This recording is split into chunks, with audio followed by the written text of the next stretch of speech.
all the way down to the lower part of the house. You know the steps?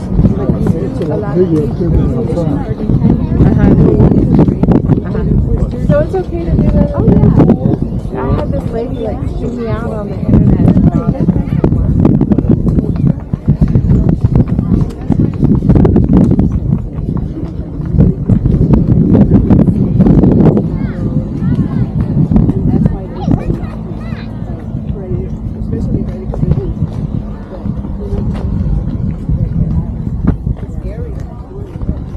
You doing okay, little girl? Yeah. How about you? Yep. Just noticing that they say you're getting work faster than some other muscles. Yeah, that's why I'm like, I don't know what I'm doing.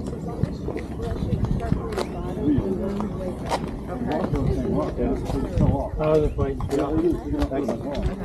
You good? Yeah, I don't think I'm going to. I don't think I'm going to stroll down there today. And it wasn't just about water. Yeah. Well, here's the quarry. Like one day. It's not very big, is it? Not as big as that turret would be. Yeah, brothers and sisters, those of you who want to go back down in the cable car, maybe just in case if they close the snake back, I'll do this out here. Everybody take one of these. Here you go, Tim. And just pass them on to the rest. Take one. What's that? Just keep that. I think it's the ticket for the cable You car. have to go back down on the cable car. Okay, so this is the quarry right here. This is where all the stone came, all the material that you see here. Now this is a very unique site in the aspect of being a UNESCO site, important site for mankind. And if you look around, you barely see it over here. You have a line of restoration. Maybe around you can see this black line. That's the line of restoration. So all the material came from the quarry and everything has been restored in a very accurate way in my understanding. This site is so special because it's actually really in the middle of nowhere. According, and it relates to Larry that he's been asking about how they got the stuff up. It's not only hard to get stuff up, it's also hard to get stuff down. So unlike other archaeological sites in the world, this one was never robbed. All you had to do was repair the earthquake damages and everything stayed in place for thousands of years. And this weather that you have here, again, you're in October, this is the type of weather that you have. Even in the winter, it only rains, 20 millimeters of rain. So all they had to do was put the rocks back in place because the preservation of it was pretty well. And they had very strict rules on how to restore everything. And they couldn't take rocks that were found here and put it in that wall over there. All the rocks that you see here were right from that area over there, from that part. So most likely this indeed is how it would have been. Same thing with over here, everything you see. So this is the quarry. This over here is the commander's barracks over here, the military commanders. This is where he would have stayed, right here. We're going to the general barracks over here.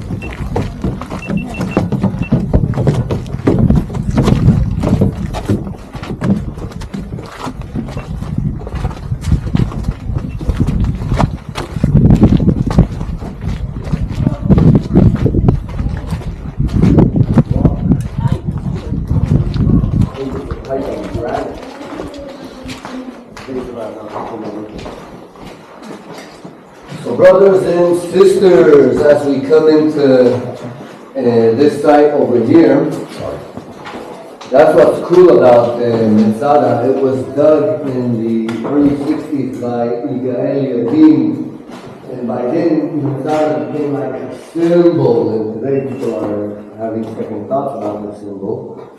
But they did such a good job in preserving and keeping everything. You get a better idea, because when you go to all the other archaeological sites, whatever survives time usually is only the foundations of the house. And if you're not a real professional, it's even hard for me to put together the layout of the house and to understand exactly how these rocks were actually a house. But over here you can see and understand a lot better. First of all, you see that it wasn't that crude like you would think it would be, like people living inside of a structure built of rocks, but they had plaster on the inside. It was isolated, and Herod, being so rich, he had these special frescoes, they're called, these paintings on the wall that were done by professional artists with the utmost, latest fashion in the Roman period. Yes, ma'am? What kind of things were left behind that are now like in museums or? A lot of cannonballs were left behind. Cannonballs, yeah. A lot of cooking utensils were left behind. Some material, scrolls were found here. Some of the material, the Dead Sea Scrolls, were found here as well. Some utensils, sandals, hair, skeletons, coins, cooking pots, plates. Things for life, things that you need to use. Yeah, ritual baths, Yeah. bath houses, and a lot of stuff that are located down there. A Roman paycheck slip was left behind. Oh, interesting. A Roman soldier's pay slip was left behind. A lot of materials survived here. Food, a seed. I told you about the date seed that they were able to sprout and to plant down. It's called Methuselah. So yeah, that was left behind. And the paintings over here that you see are original indeed. Some of the people that criticize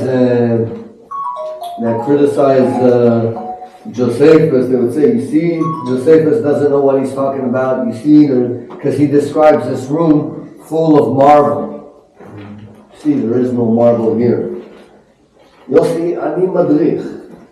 מתקשר אליך מאוחר יותר, או שזה... Okay, bye.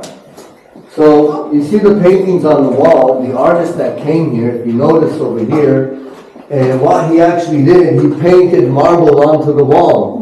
And if you see the details that he goes into, the different shades of the rock that he painted, and he actually painted the veins of the rock and stone, So he thought it was marble. if you would have seen this whole thing full with that, you would have came back and reported to Josephus, yes, I was there and there was marble, I saw it with my own eyes. Hey, That's awesome. Watch your step. Yeah, get out. you guys want to look in here real quick? Yeah?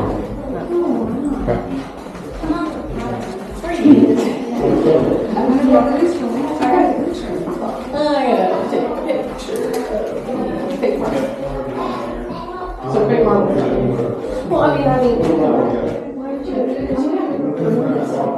like marble? Yeah.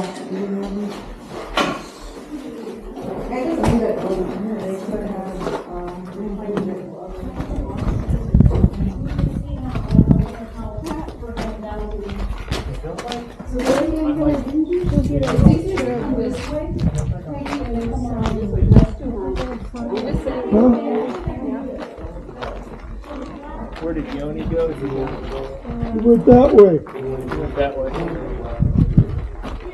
Oh, here it is, right down here. This way, guys. This way.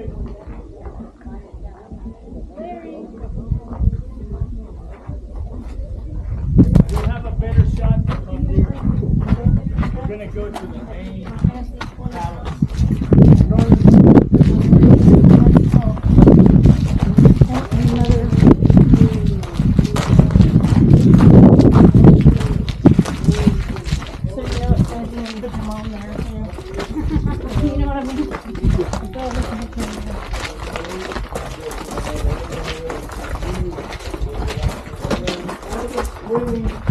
Storage units of this size, and you can see a little bit of the archaeology methods here in Israel. We always leave part of the site untouched, undigged for the future generations. Understanding, like in the 60s, they didn't have all kinds of DNA research and stuff like that, where you could actually see and understand and carbon dating and what have you. So we always leave something left untouched. So over here you see how it would have been, how it looked like And over here, this is how it is restored.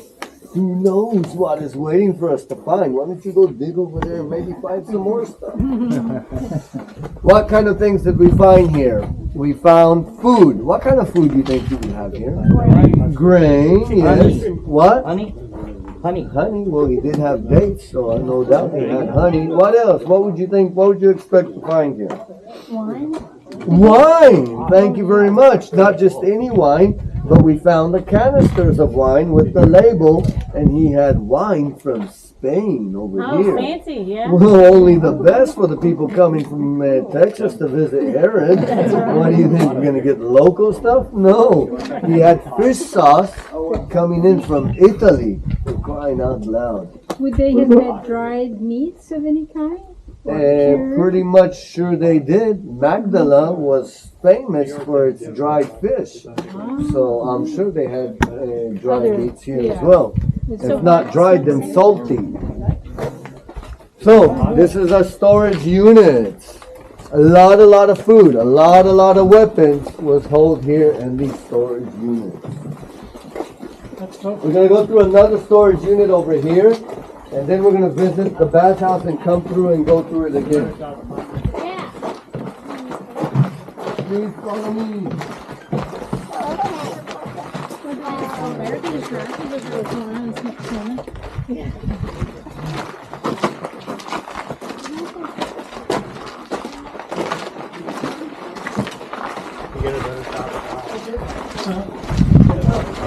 Shade.